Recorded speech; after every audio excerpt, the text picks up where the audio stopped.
తేజస్వి పొడపాటి గారిని ఈనాటి కార్యక్రమ స్వాగతోపన్యాసం ఇవ్వవలసిందిగా సవినయంగా కోరుతున్నాం. అందరికీ నమస్కారం. నమస్కారం గుంటూరు. గుంటూరు ఎనర్జీ ఇంతేనా? గుంటూరులో ఉన్న యూత్లో సగం మంది ఇక్కడే ఉన్నట్టుంది.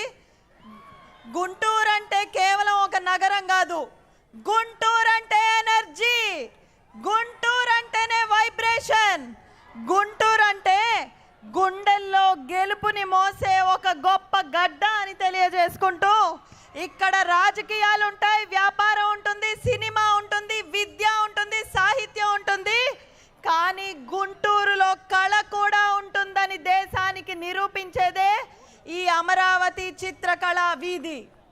ఇటువంటి కార్యక్రమానికి మద్దతు తెలుపుతూ దేశవ్యాప్తంగా వచ్చిన కళాకారులందరికీ మేమున్నామన్న నమ్మకం ఇవ్వడానికి వచ్చిన వేదిక మీద ఉన్న పెద్దలందరికీ, వేదిక ముందున్న గుంటూరు నగర వాస్తవ్యులకు, కళాకారులకు, కళా పోషకులందరికీ పేరు పేరున నమస్కారం తెలియజేస్తూనే, ముందుగా వేదిక మీద ఉన్న పెద్దలు, మా అన్న సిటీ నుంచి వచ్చాడు, సాఫ్ట్గా ఉంటాడు అని అన్నారు. పాలిటిక్స్ రఫ్, మరి సెట్ అవుతారా అని అన్నారు. లొకేషన్ మారినా నేటివిటీ మారదు అని నిరూపిస్తూ, ఇంకొకసారి గుంటూరు ఎంపీ స్థానంలో పోటీ చేయాలంటే అయ్యా బాబోయ్ మేము ఇక్కడ జోలికి రాము స్వామి అని చెప్పి నమస్కారం పెట్టేంత గొప్పగా అభివృద్ధిని మాటల్లో కాకుండా చేతల్లో చూపించిన నాయకులు, కేంద్ర మంత్రివర్యులు మా అన్నయ్య పెమ్మసాని చంద్రశేఖర్ గారికి, ఢిల్లీలో ఒక కేంద్ర మంత్రిగా ఉన్నప్పటికీ ఎన్ని పనులున్నా కూడా గుంటూరు మీద ఉన్న ప్రేమతో నిరంతరం గుంటూరు గురించి ఆలోచించే వ్యక్తి ఈరోజు ఈ కార్యక్రమానికి రావడం మనందరికీ చాలా సంతోషం. అన్న, ముందుగా మీకు నమస్కారాలు తెలియజేస్తూనే, ప్రజల సమస్యలను తన సమస్యలుగా భావించి ప్రజల కోసం ధైర్యంగా పోరాడడమే అసలైన రాజకీయం అని నిరూపిస్తూ, ఈరోజు శాసనసభలో ఎవరి గొంతు వినాలంటే భయపడి చాలామంది యాబ్సెంట్లు పెడుతున్నారో వారు ఈరోజు ముక్కు సూటిగా మాట్లాడే వ్యక్తి, ఎవరైనా ఆయన రూట్లోకి వస్తే వాళ్ళ పని ఇంకా అయిపోయినట్టే అన్నట్టుగా ఈరోజు రాష్ట్రం మొత్తాన్ని గడగడలాడించే గొంతుగా మారిన మా రఘురామకృష్ణరాజు గారికి, కళాకారుల కష్టానికి నిజమైన గుర్తింపు రావాలని, ఆ రోజులని ఎవరో మీద వదిలేయకుండా మన చేతుల్లోకే తీసుకోవాలి, సంస్కృతి సంప్రదాయాలను కేవలం ఒక ఎగ్జిబిషన్కి పరిమితం చేయకుండా కళ అనేది తరతరాలుగా జీవించేందుకు నిరంతరం కష్టపడుతూ, నిరంతరం శ్రమ చేస్తూ, ఎంత కష్టం ఉన్నా, ఎన్ని పనులున్నా, ఎంత ఇబ్బందులున్నా చిరునవ్వుతో ఆ బాధ్యతను, కళాకారుల కష్టాలన్నీ కూడా తీర్చడానికి భుజాన వేసుకున్న మన రాష్ట్ర టూరిజం మరియు కల్చర్ మినిస్టర్ పెమ్మసాని చంద్రశేఖర్ గారికి, టూరిజం మినిస్టర్ మన కందుల దుర్గేష్ గారికి అదేవిధంగా ఈరోజు దశాబ్దాలుగా లక్షలాది మంది విద్యార్థుల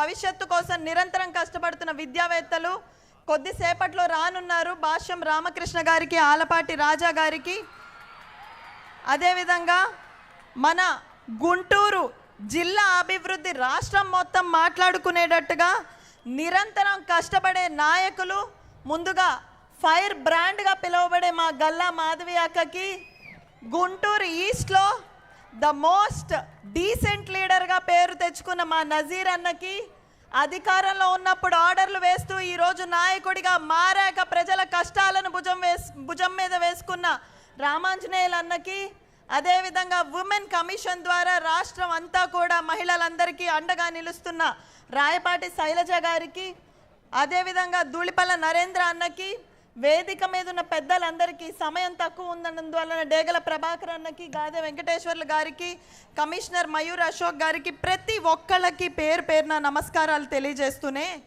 అసలు ఈ చిత్రకళా వీధి ఏంటి అన్నది 2 మాటల్లో చెప్తాను. ఒకప్పుడు చిత్రకళను చూడాలంటే గ్యాలరీలకు వెళ్ళేవాళ్ళం. ఈరోజు ఆ గ్యాలరీలనే రోడ్లపైకి తీసుకొచ్చాం. ఒకప్పుడు కళాకారుడు తన చిత్రాన్ని గోడకి తగిలించుకొని ఎవరైనా చూస్తారా నేను ఇంత అద్భుతంగా వేశాను అనుకున్న రోజు నుంచి వేల మంది కళాకారుడి దగ్గరికి వచ్చి వాళ్ళ చిత్రకళను చూసే పరిస్థితిని తీసుకొచ్చాం. మన రాష్ట్రంలో ప్రతిభకి కొరవలేదు. మన కళాకారుల చిత్రం నుంచి అద్భుతం వెలువడుతున్నాయి. కానీ ఒక ప్రశ్న, ఆ కళను చూసే అవకాశం ఎంతమందికి ఉంది? ఎంత గొప్ప కళాకారుడు ఉన్నా కూడా అతని చిత్రం గోడకే పరిమితం అవుతుంది.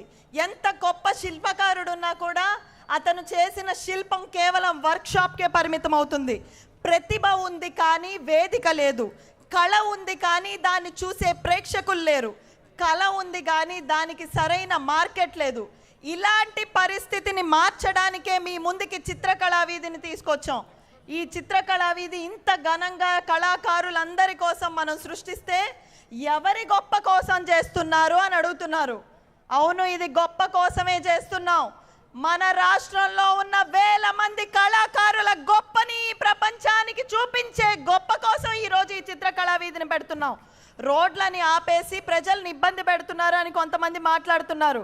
ఒకప్పుడు హెలికాప్టర్లో నాయకులు వెళ్తుంటే కింద రోడ్లు మూసేసిన రోజులు మనం మర్చిపోయామా? ఒకప్పుడు నాయకులు రోడ్ల మీద వెళ్తుంటే చెట్లు కొట్టేసిన రోజులు మనం మర్చిపోయామా? ఈరోజు కొన్ని వేల మంది కళాకారులు తన కళను ప్రదర్శించడానికి వీలుంటే 4 చిత్రాలు అమ్ముకొని వాళ్ళ బ్రతుకు తెరువు గడపడానికి 1-2 రోజులు మనం రోడ్లని ఆపేస్తే దాని గురించి ప్రతి ఒక్కళ్ళు మాట్లాడుతున్నారు. అయినా కూడా మేము చెప్తున్నాం, ఇది చాలా ఇంపార్టెంట్. ఎందుకంటే ఈరోజు టెక్నాలజీ మారుతుంది, ట్రెండ్స్ మారుతున్నాయి, ఫోన్లు వచ్చినాయి, జీవన శైలి మారుతుంది. కానీ మన సంస్కృతి పోతే తిరిగి కొనలేం. మన కళలు పోతే భావి తరాలకు కళల విలువను తెలియజెప్పలేం. మన సంప్రదాయం పోతే తిరిగి ఖచ్చితంగా మళ్ళీ తిరిగి తీసుకొచ్చుకోలేమన్న విషయం గురించే కూటమి ప్రభుత్వం ఈరోజు ఇలాంటి వేదికలు తిరిగి తీసుకొచ్చిందని తెలియజేస్తూ నారా చంద్రబాబు నాయుడు గారి ఆధ్వర్యంలో, deputy chief minister Pawan Kalyan గారి ఆధ్వర్యంలో, ఐటీ మినిస్టర్ నారా లోకేష్ గారి ఆధ్వర్యంలో, వీరందరికీ అండగా నిలుస్తున్న మోదీ గారి ఆధ్వర్యంలో ఈ కూటమి ప్రభుత్వంలో ప్రతి కళాకారుడికి గౌరవం దక్కుతుంది. ప్రతి కళాకారుడికి వారి కళకు తగ్గ వేదిక దక్కుతుంది. ప్రతి కళాకారుడి ప్రతిభను ప్రపంచానికి పరిచయం చేసే బాధ్యతని మేము తీసుకుంటామని తెలియజేస్తూ ఇంత గొప్ప వేడుకకు మద్దతుగా వచ్చిన నాయకులందరికీ మరొకసారి ధన్యవాదాలు తెలియజేస్తూ గుంటూరు ఎనర్జీ రాష్ట్రం మొత్తం మారుమోగేలా చేయాల్సిన బాధ్యత మీ అందరి మీదే ఉందని తెలియజేస్తూ జై తెలుగు తల్లి, బోలో భారత్ మాతాకి జై. ధన్యవాదాలు శ్రీమతి తేజస్వి పొడపాటి గారు. తర్వాత